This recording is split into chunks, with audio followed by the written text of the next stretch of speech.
কেউ কেউ এখন প্রশ্ন করে মাসুদ ভাই রাস্তা করার এত টাকা কোথায় পায়। এখন আমাকে ক্রস ফায়ারে মুখে নিলে আমার কোনো ভয় লাগে না। কেন? শিবির তৈরি করেছে। এই জন্য আলহামদুলিল্লাহ ইসলামী ছাত্র শিবির কুলাইতে পারে নাই, শুধু তাদের মাথা ভেঙে দিয়ে মাথা উঁচু করে সততাকে দাঁড় করে দিয়েছে। সবাই জানে যে এটা শিবিরের হাতে দিলেই শুধু এটা সম্ভব, এটা শিবিরই পারবে, রোদ তারা সহ্য করতে পারবে। কেউ কেউ প্রশ্ন করে মাসুদ ভাই তো চেয়ারম্যানও না, দফাদারও না, চৌকিদারও না, উনি এত ব্রিজ কিভাবে করে? উনি তো কিছুই না, উনি এত কম্বল কোথা থেকে দেয়? আরে ভাই, কোথা থেকে দেওয়ার তো রসদ আমাদের আছে। আমরা তো প্ল্যাটফর্ম তৈরি করেছি, আমরা মানুষের মধ্যে ভালোবাসা জাগিয়ে তুলতে পেরেছি। ভালোবাসার শক্তি যাদের থাকে, পৃথিবীর কোনো শক্তি আল্লাহ ছাড়া তাদেরকে মোকাবেলা করতে পারে। কৃতি শিক্ষার্থী সংবর্ধনায় আমি প্রতি সেকেন্ডে আল্লাহর কাছে সাহায্য চেয়েছি। বারবার আমি আকাশের দিকে তাকিয়েছি, আল্লাহ এতগুলো সন্তান এসেছে, এত গরম ছিল, আমরা এয়ার কুলার দিয়েছি, ফ্যান দিয়েছি। আপনাদের মনে আছে গোলাবাড়ি পর্যন্ত ছাড়িয়ে আমাদের প্রায় বাউফল হাই স্কুল মাঠ পর্যন্ত সিরিয়াল বাচ্চাদের লাইন পড়েছিল। আমরা নিজেরা হাল ছেড়ে দিয়েছিলাম এবং অবাক করার ব্যাপার ছিল এটা, তরুণরা কি পারে আমি আমার চোখে দেখেছি। আমার মাঝে মধ্যে মনে হয় এখনো যদি ছাত্র শিবির করতে পারতাম, আমার মাঝে মধ্যে মনে হয় এখনো যদি তোমাদের মতো এরকম একদম পিছনের কাতারে বসতে পারতাম। আমাকে যদি আবার বলা হতো তুমি ছাত্র শিবিরের কর্মী, তাহলে আমি জামাত ইসলামী ছাত্র শিবিরের এই যা দায়িত্ব আছে সব ছেড়ে আমি ছাত্র শিবিরের কর্মী হওয়ার জন্য প্রস্তুত। কেন? আমি সেই কৃতি শিক্ষার্থী সংবর্ধনায় আমার দায়িত্বশীল, আমার স্বেচ্ছাসেবক যারা ছিলেন, হাল ছেড়ে দিয়ে বসে মাসুদ ভাই আর কিছু করার নাই, আমরা আর কিছু করতে পারবো না, এখন আমাদের হাতে আর কিছু নেই। বাঁধ ভাঙা উচ্ছ্বাস, বাঁধ ভাঙা জোয়ার, বাঁধ ভাঙা উপস্থিতি, আমাদের সামলাবার মতো কিছু নাই। তখন আমরা দেখলাম আমাদের অভিভাবক, আমাদের শিক্ষার্থীরা, আমাদের এই তরুণ প্রজন্মরা বললো যে ভাই আপনাদের কিছু করতে হবে না, এই প্রোগ্রাম তো আপনাদের না, এই প্রোগ্রাম আমাদের, আমরা দেখতেছি কি করতে হবে। এবং আমি খেয়াল করেছি যে ব্যাগ পায় নাই সে বলেছে আমার ব্যাগ লাগবে না, যে খাবার পায় নাই সে বলেছে আমার খাবার দরকার নেই। আমি তখন খাবার আমার ব্যাগের জন্য আসি না, আমি এসেছি এখানে আমার ক্যারিয়ারটা ডেভেলপ করার জন্য। ছাত্র শিবির যে সুন্দর কথা, যে শিক্ষাবিদদের নিয়ে এসেছে, যে বক্তব্য এখানে রাখতেছে, ইন্ডিকেশন, যে নির্দেশনাগুলো দিচ্ছে, দিস ইজ ইম্পর্টেন্ট। আমরা এটা খাওয়ার জন্য এসেছি, আমরা এটা পেয়েছি, আলহামদুলিল্লাহ, আমাদের আর কিছু দরকার নেই। আপনাদের মনে আছে আমরা মাইকে ঘোষণা দিয়েছিলাম, বাংলাদেশে না পৃথিবীর ইতিহাসে বোধহয় এটা বিরল ঘটনা যে প্যাকেট আমরা সবাইকে দিতে পারবো না, আপনারা যার যার জায়গায় প্যাকেট পৌঁছবে তারাই শুধু পাবেন, বাকিরা কেউ পাবেন না। আর আমরা মাঝে মধ্যে কোথাও দেখি যে বিরিয়ানির ভাগাভাগি নিয়ে সেখানে মারামারি হয়ে দুজন খুন। ছাত্র শিবিরই বাংলাদেশে একমাত্র সংগঠন যারা এই শৃঙ্খলা বিধান করতে পারে, এবং ঢাকা বিশ্ববিদ্যালয়, জাহাঙ্গীরনগর, রাজশাহী, চট্টগ্রাম বিশ্ববিদ্যালয় পেরেছে। এই ছাত্র শিবিরের নেতৃত্বই বাংলাদেশ পরিচালনা করতে পারে। আমি সেদিন ছাত্র শিবির করাকালীন সময়ের অভিজ্ঞতার চেয়ে ওই দিন ছাত্র শিবিরের প্রতি আস্থা আরো বেশি আমার গাঢ় হয়েছে, দৃঢ় হয়েছে যে দিস ইজ ছাত্র শিবির, ইট ইজ পসিবল। এটা ছাত্র শিবিরের পক্ষেই সম্ভব, ইটস অ্যাবসলিউট পসিবল। এটা শুধুই অনলি ছাত্র শিবির, এটা শিবির ছাড়া আর কেউ পারবে না। কারণ ছাত্র শিবিরের নিজস্ব একটা ট্রেনিং ম্যানুয়াল আছে, ছাত্র শিবিরের একটা ডেডিকেশন আছে। এই আমার বিকেলের প্রোগ্রাম, আমি যতদূর জানি স্বেচ্ছাসেবক ডিসিপ্লিনের দায়িত্ব ম্যাক্সিমাম শিবিরের হাতে দেওয়া আছে। এই কারণে দেওয়া আছে, সবাই জানে যে এটা শিবিরের হাতে দিলেই শুধু এটা সম্ভব, এটা শিবিরই পারবে, রোদ তারা সহ্য করতে পারবে, একটা ছবি তুলতে হবে এই লোভ তারা সামলাতে পারবে। আমরা যখন আমাদের বিপরীত চিত্র দেখি যে একজন নেতার স্লোগান ধরতে গিয়ে আরেকজন নেতার স্লোগান যখন ধরা হয়, তাদের প্রোগ্রামে এক অংশ চুপ করে থাকে, আর এক অংশ স্লোগান ধরে, আর এক অংশ যখন স্লোগান ধরে আর এক অংশ চুপ করে থাকে, তখন এখানকার থেকে বক্তব্য দিয়ে বলা হয় স্লোগান দিলে সবাই দেবা, না হলে স্লোগান বন্ধ করো। আর এই ছাত্র শিবির, এই জামাত ইসলামীর কাছেই শুধু আপনারা এটা পাবেন, যখন স্লোগান ধরে কে ধরবে আর কার নামে ধরবে এটা নিয়ে প্রতিযোগিতা নাই। আমাদের প্রতিযোগিতা ব্যক্তি না, আমাদের প্রতিযোগিতা হচ্ছে আদর্শ নিয়ে। এই প্রেজেন্টেশন শুধু বক্তৃতা দিয়ে একটা জাতিকে পরিচালনা করা যায় না, এই প্রেজেন্টেশন দিতে হবে সিনারিও দিয়ে।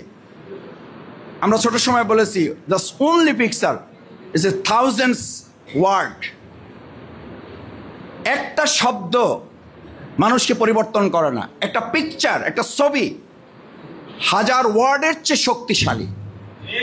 বাংলাদেশ জামাত ইসলামী, ইসলামের ছাত্র শিবির এই মাত্র কিছুদিন হলো ডাকসু তাদের হাতে এসেছে।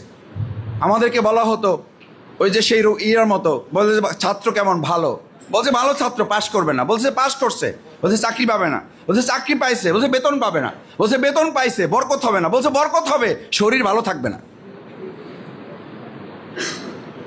আমাদের কিনে বলা হতো এই ছাত্র শিবিরে মানুষের মধ্যে পড়ে না, বলছে এরা কিছুটা মানুষ হয়েছে, বলছে মানুষ হলে কি হবে, এরা ভালো ছাত্র না, বলছে এরা ভালো ছাত্র হয়েছে, বলে ভালো ছাত্র হয়েছে কি হবে, এরা বিশ্ববিদ্যালয় চালাইতে পারবে না, বলছে বিশ্ববিদ্যালয় তো চালাচ্ছে, বলছে বিশ্ববিদ্যালয় চালাইতে পারবে, সাধারণ শিক্ষার্থীদের সামলাইতে পারবে না, বলছে সাধারণ শিক্ষার্থী তো সামলাচ্ছে, বলছে তাদের ভোট পাবে না।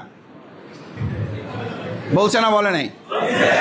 আমি চাঁপাইনবাবগঞ্জে একটা বক্তৃতা বলেছিলাম যে আমাদেরকে মাঝে মধ্যে বলে, আরে জামাত ইসলামী এখন ক্ষমতায় আসার স্বপ্ন দেখে, এরা তো 5% 6% পাবে। তা আমি বললাম আলহামদুলিল্লাহ, আল্লাহর খাস মেহরবানি যে ওনাদের মধ্যে একটা উদারতার জন্ম হয়েছে যে আমাদের 5% 6% ভোট দিচ্ছে। আর ঢাকা বিশ্ববিদ্যালয়, জাহাঙ্গীরনগর, চট্টগ্রামে তো তারা বলেছিল এখানে তাদের কোনো ভোটই নাই, তাদের কারে ভোট দেবে, তো আমাদের দলকেই ভোট দেবে, আর তো ভোট এখানে তারা কোনো ভোট দেওয়ার কেউ নাই, তো এখানে এই নাইয়ের উপরে আল্লাহ তাআলা পুরোটা দিয়ে দিছে। আর যেখানে 5% 6% আছে সেখানে কি হবে, সেখানে কি হবে? আমি এই জন্য বলছি যে ভাই যা বাড়াইছেন আর বাড়াইয়েন না,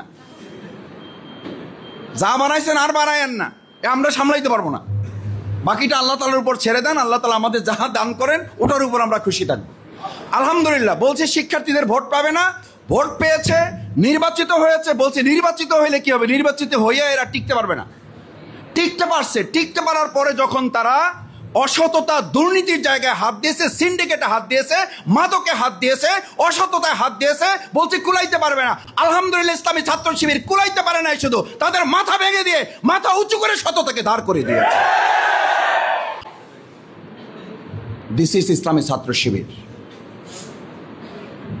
আমি আজকে কথা বলার জন্য আমি মেহমান না, আমি আপনাদের এলাকার মানুষ, আমি আপনাদের ছেলে, আমি আপনাদের ভাই, আমি আপনাদের বন্ধু। আমি কায়সার হামিদ ভাই এবং এস.এম. ফরহাদের সৌজন্যে আজকে এখানে দাঁড়িয়েছি। আমি শেষ কথা যেটা বলতে চাই, ছাত্র শিবির, আমার মা আমাকে ইসলাম শিখিয়েছে, লড়াই করা শিখিয়েছে শিবির। দুটো শব্দ মুখস্থ করাতে চাই। আমার মা বাবা, আমার মাদ্রাসা আমাকে ইসলাম শিখিয়েছে, লড়াই করা শিখিয়েছে শিবির। তসলিমা নাসরিনের বিরুদ্ধে বাউফলের প্রথম ছাত্র শিবির আমাদেরকে মিছিলে ডেকেছে, শিবির তার প্রয়োজনে ডেকে নাই। তসলিমা নাসরিনের বিরুদ্ধে মিছিল করেছে, এখানে আমার সাংবাদিক বড় ভাইয়েরা আছেন। আমার ভাইকে মানে থানায় নিয়ে তারপরে জুলাইয়ে পিটাইতেছে, আমাকে যখন বলা হয়েছে তখন আমি সেই শিবিরের ছেলে এতটাই অসহায় ছিলাম যে কাঁদতেছিলাম। তখন এই সাংবাদিকদের মধ্যে অনেকে আছেন, আমার ভাইয়ের বন্ধু ছিলেন, বলছে যে তুমি কাঁদতেছো কেন, তুমি তো মিছিল করছো, সাহসী লোক। বলছে সাহস আছে, কিন্তু আমার বাইরে মারতেছে, এটা তো আমি সহ্য করতে পারবো না। সেই লোককে তো এখন 67 দিন রিমান্ড দিলেন, আমার চোখ দিয়ে পানি আসে না। কেন? শিবির তৈরি করেছে। এখন আমাকে ক্রস ফায়ারে মুখে নিলে আমার কোনো ভয় লাগে না। কেন? শিবির তৈরি করেছে। এই জন্য বলেছি, ইসলাম শিখিয়েছে মাদ্রাসা, ইসলাম শিখিয়েছে বাবা মা, লড়াই করা শিখিয়েছে শিবির।